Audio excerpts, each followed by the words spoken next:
بسم الله الرحمن الرحيم. الحمد لله رب العالمين والعاقبة للمتقين سيدنا محمد وآله وصحبه أجمعين. أما بعد، قال الله عز وجل في كتابه: أعوذ بالله من الشيطان الرجيم. بسم الله الرحمن الرحيم. قل لا أقول لكم عندي خزائن الله ولا أعلم الغيب ولا أقول لكم إني ملك إن أتبع إلا ما يوحى إلي قل هل يستوي الأعمى والبصير أفلا تتفكرون. وأنذر به الذين يخافون أن يحشروا إلى ربهم ليس لهم من دونه ولي ولا شفيع لعلهم يتقون. ولا تطرد الذين يدعون ربهم بالغداة والعشي يريدون وجهه ما عليك من حسابهم من شيء وما من حسابك عليهم من شيء فتطردهم فتكون من الظالمين. وكذلك فتنا بعضهم ببعض ليقولوا أهؤلاء من الله عليهم من بيننا أليس الله بأعلم بالشاكرين.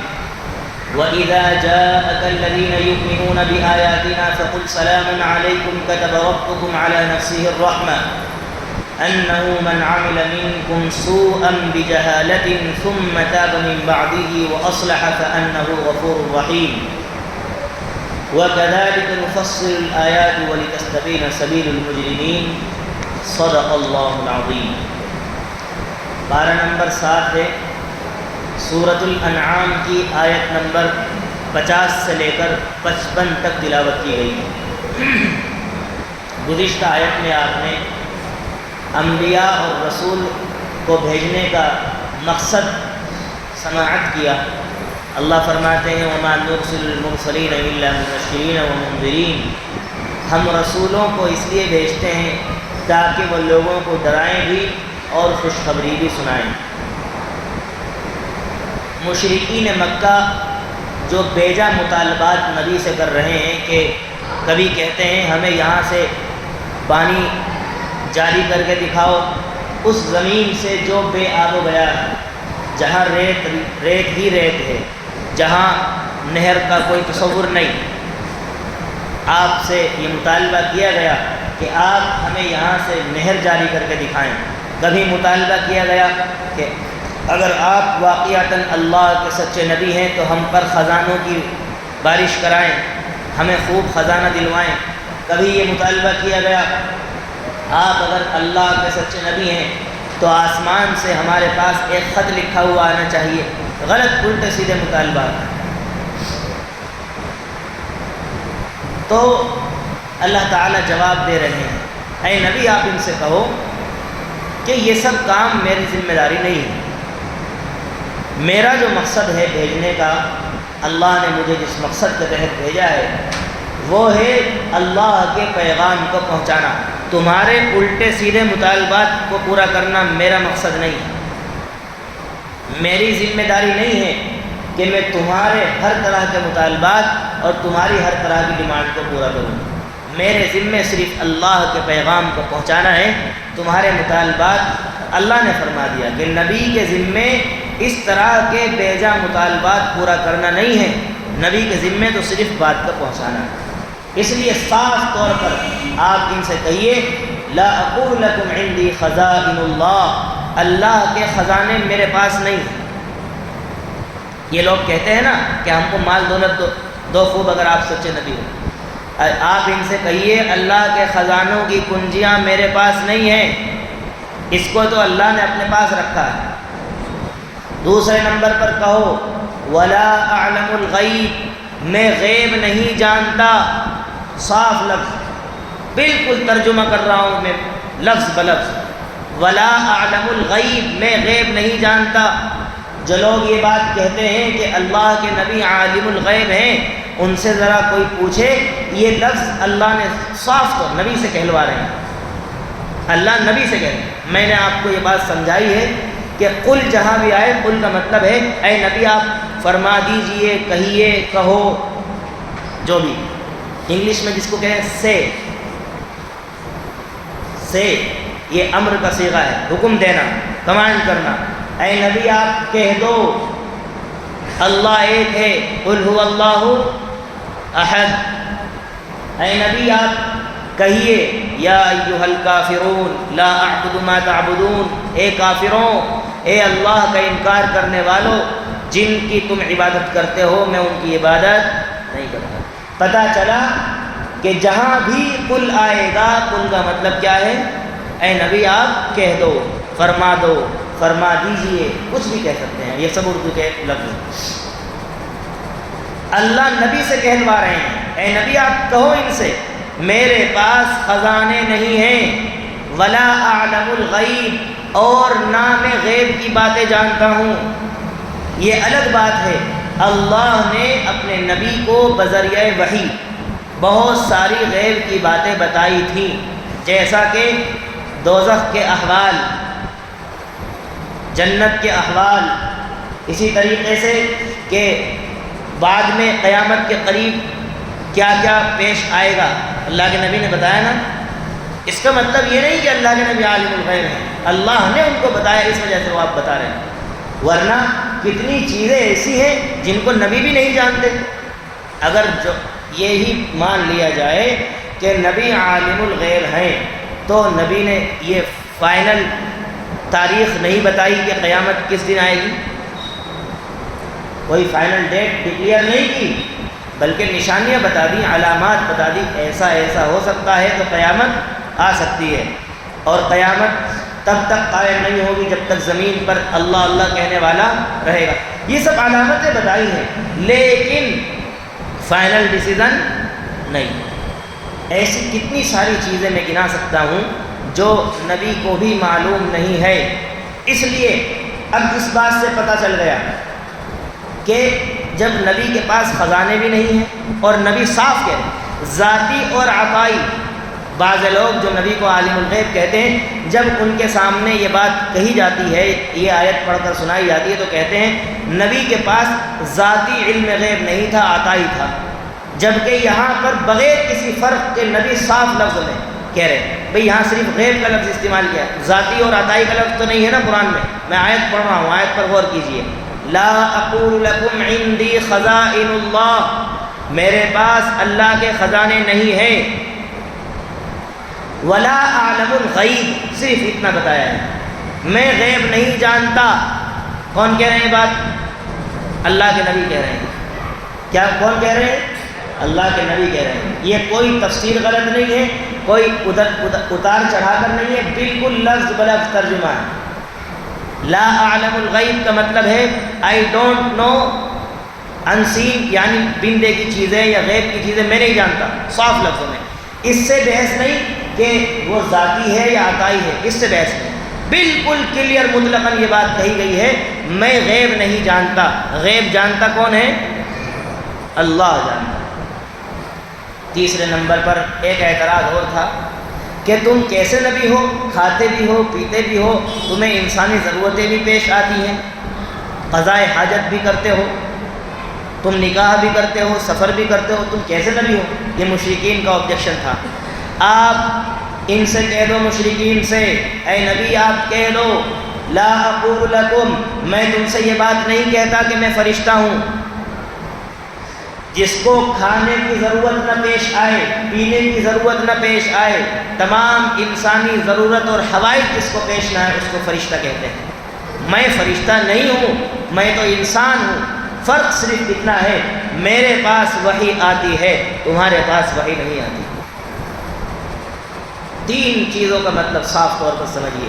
اے نبی آپ ان سے کہو میرے پاس خزانے نہیں۔ جو لوگ نبی کو کہتے ہیں کہ نبی مختار کل ہیں، ہر چیز کا اختیار نبی کو دیا گیا ہے، یہ بات 100% غلط ہے، یہ بات 100% غلط ہے۔ ہر چیز کا اختیار صرف اللہ کے ہاتھ۔ یہی وہ چیزیں ہیں جو عقیدت اور محبت میں بڑھ چڑھ کر جب اس طرح کے الفاظ کہے گئے تو اللہ سے نبی کے ڈانڈے مل گئے ہیں، جبکہ اللہ اللہ ہے، نبی نبی ہے۔ نبی کی افضلیت فضیلت اپنی جگہ، لیکن اللہ سے کوئی کمبینیشن نہیں ہو سکتا۔ جہاں اللہ سے کمبینیشن کرنے کی، ملانے کی کوشش کی، مرج کرنے کی کوشش کی، نقصان جو ہے وجود میں آئے گا۔ خدا خدا ہے، اسی لیے وہ ہر چیز سے جدا ہے، اس کے مشابہ کوئی نہیں، وَلَمْ يَكُنْ لَهُ كُفُوًا أَحَدٌ، اس کا کوئی ہم پلہ نہیں، ہمسر نہیں، کوئی شریک نہیں ہو سکتا۔ یہ بات کہنا آسان ہے، مگر اس کے سلسلے میں عقیدہ سخت مضبوط رکھنا پڑے گا۔ نبی کو عرش پر بلایا، نبی سب سے زیادہ محبوب ہیں، نبی کے صدقے میں دنیا بنائی گئی، ساری چیزیں اپنی جگہ ہیں، لیکن نبی مختار کل نہیں ہو سکتے۔ مختار کل کا مطلب یہ ہے ہر چیز کی اتھارٹی دی گئی۔ کیا نبی کو ہر چیز کی اتھارٹی ہے؟ بھائی بتاؤ، نہیں ہے بھائی۔ کس کو جنت میں بھیجنا ہے اور کس کو جہنم میں ڈالنا ہے اللہ کے اختیار میں ہے نا۔ نبی سفارش کریں گے ٹھیک ہے، لیکن وہ بھی اللہ کے حکم سے۔ کیا نبی ہر کسی کو جنت میں داخل کرا سکتے ہیں؟ نہیں کرا سکتے۔ آپ کے چچا ابو طالب، انہوں نے مرتے وقت بھی ایمان قبول نہیں کیا۔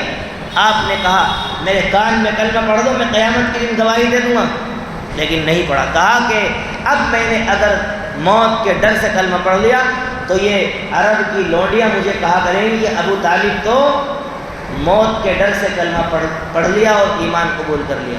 بس کیا اللہ کے نبی کی اتنی طاقت ہے کہ آپ کو ابو طالب کو جنت میں داخل کرا دے؟ نہیں، ہرگز نہیں۔ نبی مختار کل نہیں ہے۔ نبی کے پاس اللہ نے جتنے اختیارات دیے ہیں وہ اللہ کی عطا سے ہیں، پرسنلی نبی مختار کل نہیں کہ جس کو جو چاہیں نبی عطا کرتے ہیں، یہ بات غلط ہے۔ اس طرح کی نعتیں بھی چلتی ہیں، اس طرح کے اشعار چلتے ہیں جو شرک والے اشعار ہیں۔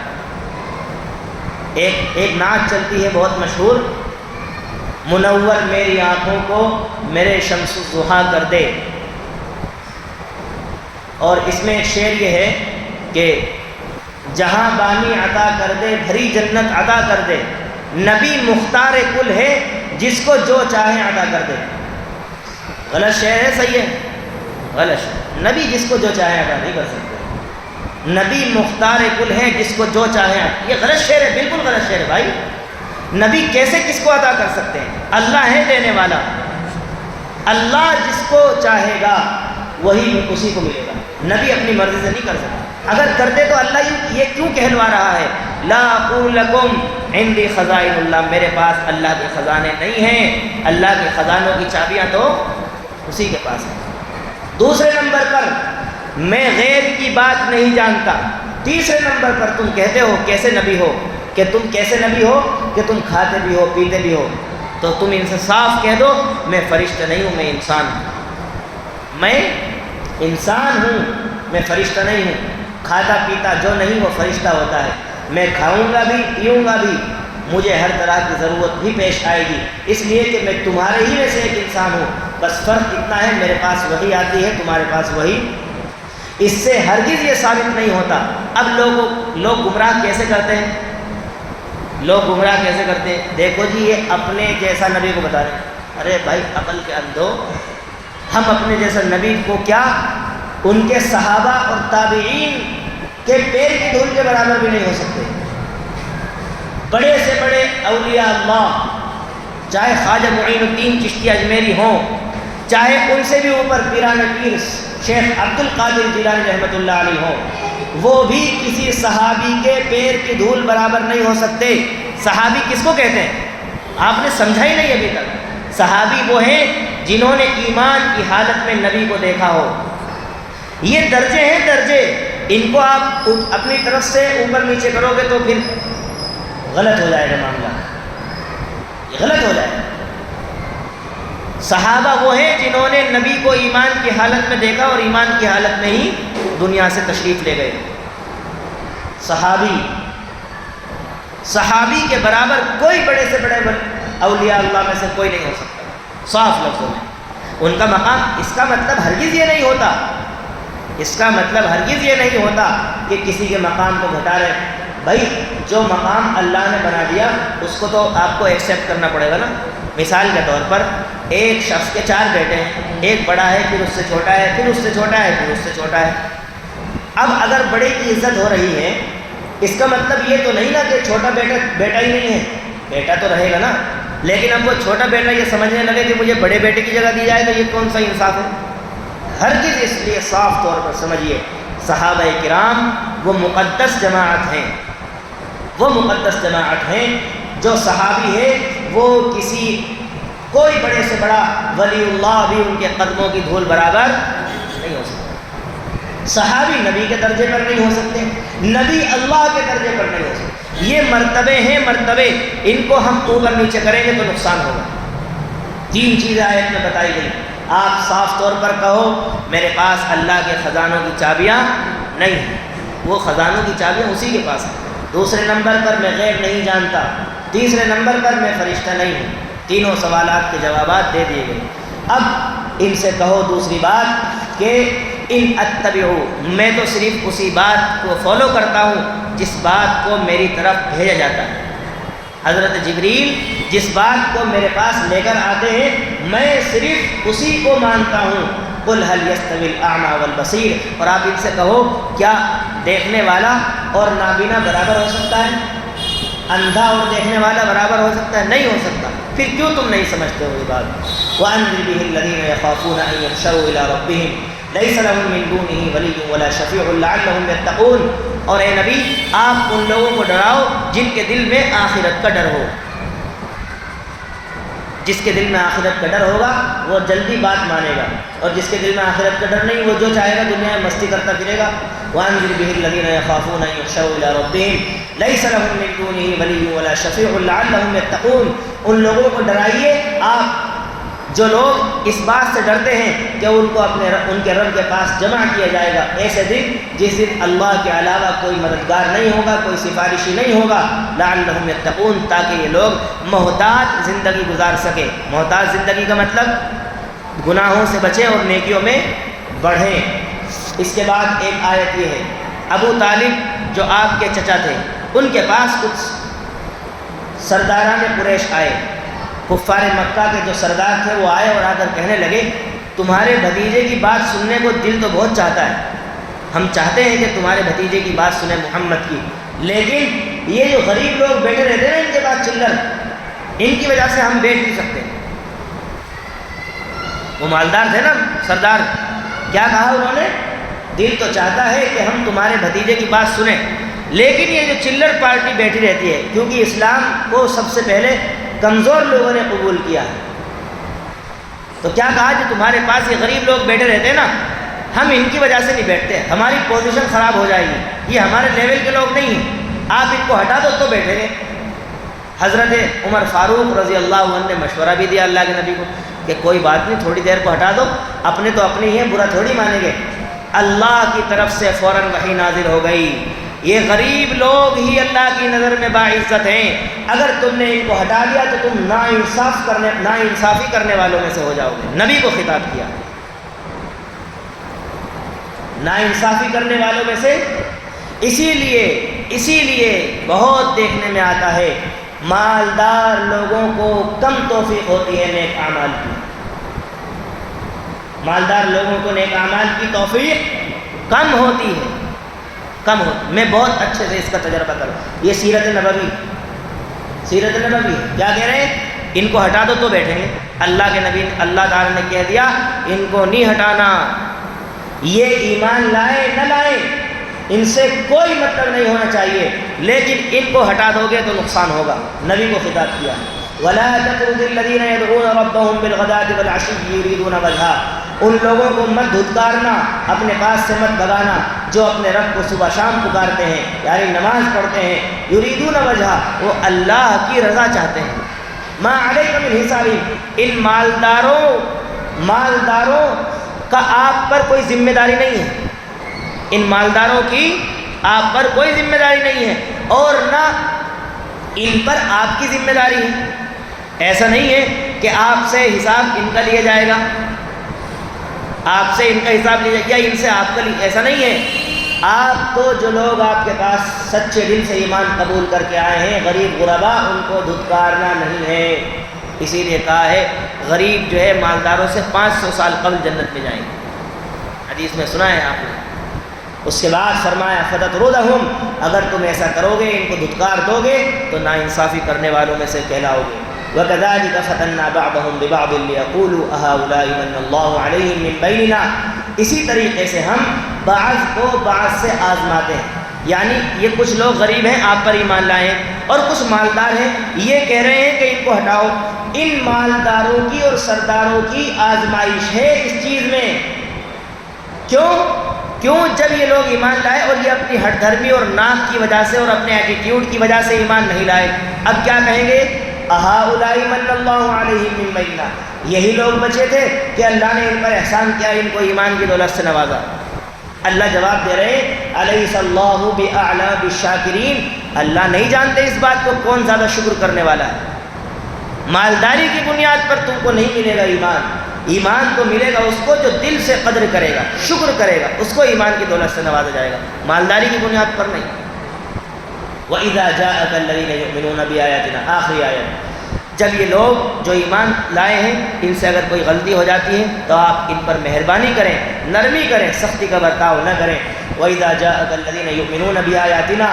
یہ لوگ جو ہماری آیتوں پر ایمان رکھتے ہیں جب تمہارے پاس آئیں اور ان سے کوئی خطا ہو جائے تو ان سے کہو تم پر سلامتی ہو. كَتَبَ رَبُّكُمْ عَلَى نَفْسِهِ الرَّحْمَةَ.